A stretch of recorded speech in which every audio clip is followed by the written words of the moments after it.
a arrancar Hola, hola. con el video. Bueno, a ver, volvemos a un potencial tercer bloque, porque la verdad es que no sabemos. Este video lo estamos haciendo aprovechando que tenemos... Tengo que... Sorry. Eso va a salir 2 veces con eco. Obviamente.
Or black market economy, and it's actually some people could, in the libertarian way of thinking, they could say that growing the underground market is good, but actually if you do all the studies and you see all the economics indicators, you actually see that the underground economics is only good for those small communities. For example, if there is underground market for guns or drugs, it's not the whole planet who is gaining for it. So transparency is very important, and we as coin firm, we believe that Bitcoin and blockchain gives you the transparency, but AML, so anti-money laundering processes, shows you that you can allow people to use the real economy, the real money, and try to avoid the bad behavior and bad usage. Ok. So you mean... a ver, para la gente... Él está hablando básicamente anti-money Conoce tu laundering. cliente y lavado de activos. Sí, KYC, also you are doing KYC, I guess. We are mostly focusing on the AML things. Ok, entonces el foco de ellos es el tema del lavado de activos. And you say that you are not... I mean, you promote the good use of the Bitcoin as a tool for higher applications than the black market. Yes, I mean, I would say that we promote the original and the true use of Bitcoin, because let's see that there is a small community that is selling some fake goods, like you buy everything in your store and one day you realize that some goods are fake. Somebody is using, for example, Adidas or Nike brand, and they are producing fake goods and selling it. Either it's gonna be for money, for pesos, for zloty, or for euro, but of course using Bitcoin, because of it partially being anonymous, it gives you more power, because how can you trace anonymous money? But then there is the big opportunity for the AML tracking, because in very easy way, thanks to blockchain and thanks to its properties, you can prove either your money and your usage is legit or it's not. And this is what CoinFirm is trying to solve. Isn't the money not related with the product fake? For example, if you pay something, a fake Nike using dollars, those dollars, you can use it in the financial system. Wouldn't Bitcoin be treated in the same way? I would say that it's also not only a matter of a money being true, because $1 is a true dollar, and the second dollar, for example, on this table we have $1 which is true, and another one is also true. and it's the same with Bitcoin. You have one Bitcoin, which is the real one, and the other one is also the real one. But all the matter of a source. Let's say that there is some charity organization which takes money from over the world, and it didn't give the money to children, to kids, but it gives the money, for example, to guys who are trafficking people, trafficking human, or selling guns. Okay. And unfortunately, it is possible with American dollars. You could do it. You could do it with Bitcoins. You can do it with Polish zloty, with peso, or with euro. But with Bitcoin, it could be more transparent. So this charity organization could prove, you see, those Bitcoin we give to charity, we give to school, we give to this person, to that person, and not to other. So it gives you transparency. So AML is not only putting out the bad guys, but it also gives a price and it gives a good approach to the good guys. Okay. Somehow a smart contract could help also to secure that things that are being paid are going to where they should. I guess. I mean, not Yes. necessarily the AML, Yes. but when you say you are doing the AML, which approach? How do you achieve doing AML on top of the Bitcoin transaction itself? If you ask from the lawyer perspective, Yeah. it's also always about the law which exists. So, for example, if you take Argentina as a benchmark, for sure there are countries which are not allowed to do the transactions with you as a country or with you as a bank. For example, I remember myself being in one of Argentinian banks, and I remember on the list in that bank there were countries like, for example, North Korea or Afghanistan, that you should not send transfers from Argentina to these countries. And it's gonna be the same with Bitcoin. We want, and of course we have to, obey the law. So let's say the law is do not transfer money, any amount of money from Argentina to North Korea. And if somebody is doing it only using Bitcoin, it means that he's, for example, laundering the money or disobeying the law. I totally agree that there is a use case, a normal use case where most of people would like to be sure that they are doing the AML on Bitcoin in a correct way, but eventually Bitcoin would allow to do anyway any transfer that you want if they are not using your system. It's strange because I use the same example as you, but in the other side. Yes. For example, I always use the example of someone in United States that want to send money to someone in Iran, and it can't do that using the traditional system. So I see as a good point of view that they can use Bitcoin for that. So some people, or even people in Argentina that sometimes want to send money to a country like that, and since the traditional system goes via United States, you can do that. So Bitcoin makes it possible to do that. I know there are some use cases that are not nice, but that is also a feature. But on the other side, but you have it for both things. I mean, if you want to do it through that feature, you won't use a system processor, a processor that uses that AML I believe protocol. that this kind of product is great for example, for banks, because banks have to do that. Yes, I mean, they so do. They have by law. And you want them to also be able to use Bitcoin. So at least you can build a solution, yes, in which they can use Bitcoin with the security that they can do. This could give the bank the way of use Bitcoin that in other way maybe it will be more difficult. But it's nice that the Bitcoin works in the other way too. Oh, that's what I say. Okay, and how do you achieve this? I mean, how do you achieve Technically. this So AML? I said a little from the lawyer's perspective, and now from the, let's say, from the IT, we gather all the data from the exchangers. We have some cooperation. I don't want to name right now, but it's easy to. And so we receive some information from them, and we also give them some alerts. So, for example, there is a exchange. So we give some kind of alert to other exchanges that they should not use those funds, because those funds were just stolen. So how could they, right? So this is one way. That's another great use case. Yeah, and the other thing is, for example, we of course we cooperate with some governments. Just to name a few, of course, government others. So there is at some point there is government has should not allow, and we receive information from them, and it's all the way around. We receive, we share. So it's exchangers, it's governments, it's banks, it's all the basic businesses which you can imagine could use our service. And do you believe that services like yours could affect Bitcoin fungibility? Because there are maybe some Bitcoins that whitelisted. No, maybe some Bitcoins are more valued because are on one list. And I have to say that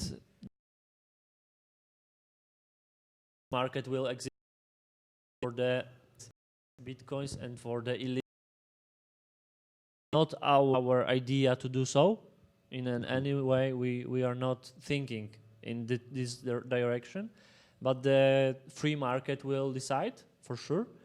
And I have to say that I believe that each Bitcoin is equal, but if I want to be obeying the law, I want to be true with myself, with my family, with my friends, with my business partners, I need to decide if I want to use those shadow or money. Yeah. So every business has its reality, every human law, and every person will. We are a tool, and this tool, like a blockchain, is a tool, and you can use this tool in many ways. And I hope that our clients and people and organizations using our solution will be the good. Yes. Anyway, I think that there's a difference when we talk about listing, white listing and blacklisting. There is one thing is to have a white list. One thing is to have a black. One thing is not being. So I mean. Yes, this works, but with a blacklist. From scratch, yes, you would say. Yeah. The only issue is once they were through a bad process. I mean, once they are blacklisted, it's something that they shouldn't have been used. Eventually, community or that law. That law amending. In some jurisdiction and not in that's others. That's a real problem. Buying and in some like blacklist. Do you expect per country situation or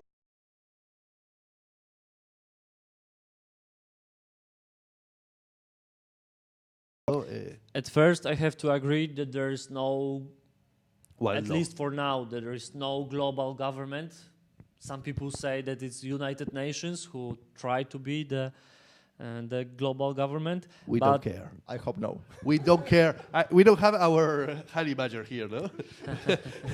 Honey badger cares a shit about that. Yeah. And of course, there is gonna be local regulation and legislation, because what is a crime in Argentina could be not the crime in Czech Republic, and this could be crime in Australia and not crime in Iran. So the governments, as for today, they will in the short future they will not agree on the laws. So how do you solve someone sending from Argentina, yes, money that in Argentina is considered okay, but there is not, and so it was sort of whitelisted, yes. You can have categories or As for today, there are many lists. For example, the FATCA list, the OECD, the United Nations and European Union and Mercosur lists. So CoinFirm is doing its best to consider all the list, and it's very important to say that CoinFirm is not actually whitelisting and blacklisting. Okay. It's more giving a rating, and this Okay. rating is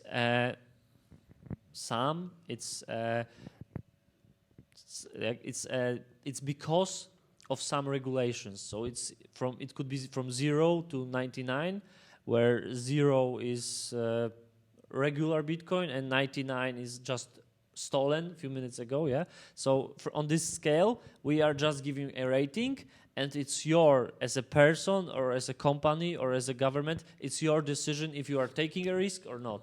Yeah. I like that point of view. Now, stolen bitcoins, let's suppose, no? I'm not always cómplice. How do you say cómplice? I don't know the word. If I buy from someone stolen bitcoins, yes, and I need it trusting, Yeah, because yes. So now I have bitcoins that are blacklisted, black rated. or bad Black- rating. With bad rating, but I'm a good guy, and I sold them to him, who is also a more or less good guy. Yeah. So once he wants to use his money is black rated. Yes, and the one who will eventually lose for this black rating is him, and not the one who stole the bitcoins. So you would mean everybody should be checking if the bitcoins that I'm about to buy are being black rated too. I mean, So you are saying for a perfect solution, if every human on the planet is a CoinFirm customer, it's gonna be a but great. that's what you want. So But it won't happen but that the way. real answer is We won't have privacy in that war. as economists and as scientists also, the real answer is that in every business scenario and in any business case or in any case in life, if you approach this case strong enough, you put enough amount of time into understanding some subject, it's gonna be always a philosophical discussion, and it's gonna be always a philosophical, because in some point your philosophy is one and my philosophy is another, and we can argue for the many all many philosophies years. Yes. will be on the Yes. table. So I think there is no one approach to this problem. Of course, it is problem. In some ways, CoinFirm is trying to solve it, as trying to let our customers know which are the most important regulations for their region and for their law.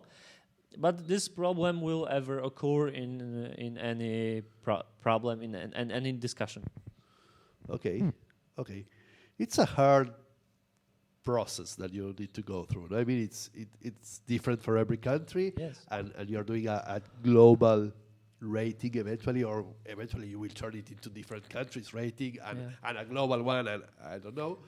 But it's something that obviously someone will do it. I mean, you are the one. I don't know if there are other ones. There are. There is a big market So for it. it's something that it's obvious that it will happen, and there's no sense about I believe it's fighting temporary. it or stuff like that. No, but I believe it's temporary. For example, I believe there is a big market for this stuff, for banks and thing. But to tell you the truth, I believe that Bitcoin will change itself to get more privacy oriented. The developers itself, they say that if someone can detect, do this kind of stuff, they're going to change Bitcoins to make the fungibility better. So I believe it's something necessary for banks today, but in the future, Bitcoin will change itself. Yes, I think with Tumblr, Mimblewimble, there's very tools that Bitcoin I think is that will thinking be in the future. I think that will be the next fork discussion. The next forking discussion. Once we solve this one. I mean, we already said it once. But nice. And how are you expanding, and which is your next step, your roadmap from here Yeah. So for the next 1.5 years? Someone told me that I can't ask for more than 1.5 years in roadmaps in this industry. So the largest roadmap is for some governments to use it, because there are a lot of those, for example, from Africa, from Europe, central banks and governments who are our clients or who wants to be our client. So, for example, it's very important to fulfill their needs. They have some needs, and we need to give them what they need. Yeah, because they are our clients. So we try our best. And I believe that it's the first thing in every business, and of course in this one, to serve our client the best. So it's about making the solution more easy to use. In probably, and I'm almost sure that in 1.5 years we should have an Android app and iPhone app and even Windows Phone app, if there is still the market for it. Some Windows Phone somewhere in the world. Yeah. Okay. Nice. And also there are more, because we are also considering next currencies. Very important currency for us is the Dash currency. Then there is I personally think it's gonna be Namecoin, it's gonna be Golem, Ethereum, RSK, maybe Litecoin. Maybe you are not talking about Monero. Why are you not talking? You're skipping Monero. Yes, I did.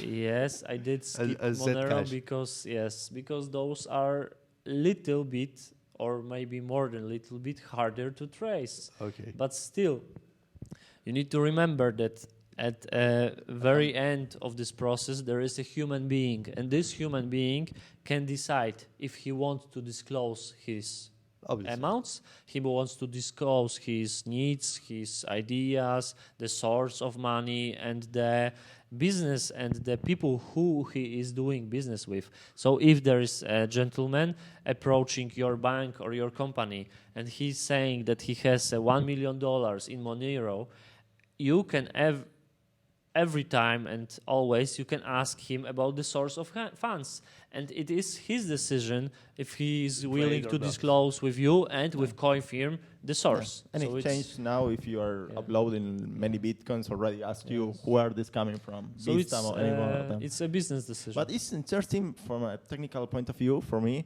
that you included Dash but not Monero. You believe that Dash is really the privacy view of Dash is not as secure as the Monero one? This is not the way I would approach this question. I would say that the Dash team, because there is always a team after the currency, the Dash team has agreed to be our partner. And as our partner, there is at least some usage of Dash, which will be AML compliant. With Monero, what is my dream? I could say it could be my dream that some part of Monero team could cooperate with us, because even in the very high philosophical sense, there are some use cases which are for the whole planet, which are the same. For example, simple stealing is always a bad thing, because you have something, a person approach you and he steals it in any currency, in any latitude. Yes, but supporting WikiLeaks is not. This is the not objective. It's more philosophical. Yeah. But the objective, true, I think I could say that regular stealing, like all the street. All of we can agree that still it's immoral. Okay. But and you are also a reporter. Yes. I was saying. I mean, and a Bitcoiner from Polonia. I want to know something about Polonia and Bitcoin. How is the scene, the community there? So I did the first ever Bitcoin conference in Poland in 2013. And I also was fortunate to be asked by my friends to correct the books. There are at least 3 books on the Polish market, and I did the correction for them. Nice. So, and the community is also growing. I could say I think it's more than 100,000 people, all growing. Poland used to have, like 27 years ago, we used to have the hyperinflation. The highest banknote was 2 million zlotys, which is a lot, because today 1 million zloty, real one, the new one actually, the new million zloty is a quarter of a million of well, we had a 1 million peso, no? We had 1 million pesos. You used to have. Yes, in 1983. no, around. So around it's the a table. similar situation. That situation many times here. Yeah. But in Poland it was at least I remember from the Wikipedia that it was at least 3 times. And you I feel thought as we were the worst there. no, somos los únicos. And you feel this helped to promote the. I think that there is a huge community of people who still remember. I even have the banknote with me, the old one I can show. Okay, we always show things on cam. So to the camera, maybe you can show. Yes, so this is the 10,000 old Polish zloty. The national bank is still the same. So and this banknote exists only in memories and of course in my wallet. I always try to have it with me to remember what it could be. And the highest real one, the new one, is the 500. So you can imagine how is 500 and the 10,000, right? It's a lot of a difference. So And this was how many years ago? it was exactly 27 years ago. 27 years. So it's not so far away. And I believe that even 20 years ago, it was still possible to exchange. 20 years, of course, and at a different rate. It would be, I believe, it would be 1 new zloty. So it would be a quarter of a dollar. And right how now. would you say? I mean, you said 100,000 people. That's a nice number. It's similar to here in Buenos Aires, in Argentina. How would you say it's the entrepreneur community there? I think it's very big. I think from my memory, I could name at least 10 companies.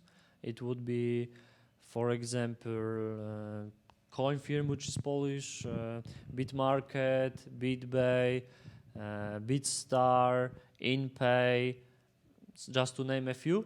Sorry, all these last 4, they seem like trading platforms. Yes, except for InPay, which is a payment provider. Okay, InPay is and beyond the payment it platforms? were exchangers. I mean, beyond exchange, it's there. Beyond, I'd say yes. There is the user feed. It's brand new, maybe not brand new, but pretty new. User feed is the idea to stop the fake news from the Twitter. So User feed. the Nice. idea is that after every news, after every article, there is gonna be money with it. And if the article, after many days of many years, it turned out to be true, objectively They true, get the money. you receive the money. And if it's false, you'll lose the money. So Nice it's idea. very good. Chequeado.com. It's a Polish person, and Con incentivos. Con incentivos. I think Nice, it's a nice. great idea. And there are many more. The Golem is also a Polish product, and it's called a supercomputer. They say it's Uber for your computer. I've heard this. So that you can rent out the operating power of your computer to other people using blockchain idea. Yeah, nice. Interesting. This actually we're working on a project called Be Safe, and part of the discussion last time was about how to, about using resources of computers in universities. Yes, dedicated to specific processes. No, I mean to specific use cases, on top of a complementary network which is called Be Safe. And I'll have a look at Golem to see if there's something to implement about that on For Be Safe sure, network. I will be more than happy to make the Nice. introduction to our friends at Golem, and maybe we can cooperate here somehow. Nice. Bueno, And about Bitcoin, there are regular meetups there. Yes, there are. It's called Warsaw Block. Warsaw Block is in the largest city, in the capital of Poland, which is Warsaw. And we, as CoinFirm and other friends, we are trying to gather all the nice speakers, all the sponsors and attendees are there, so you can discuss if you have any question, if you want to look for talents, or you are a VC and you want to invest, please come to Warsaw Block. And it's important that it's in English. So if there is anybody who listen to us, would like to come, please come. anyone to who understood Warsaw. this this talk can go, I mean. Yeah, but Other like- ones, no. Si yeah. no entendiste lo que hablamos, no podés ir a lo que él está diciendo. Esto está claro. But is it true that they're doing it in English?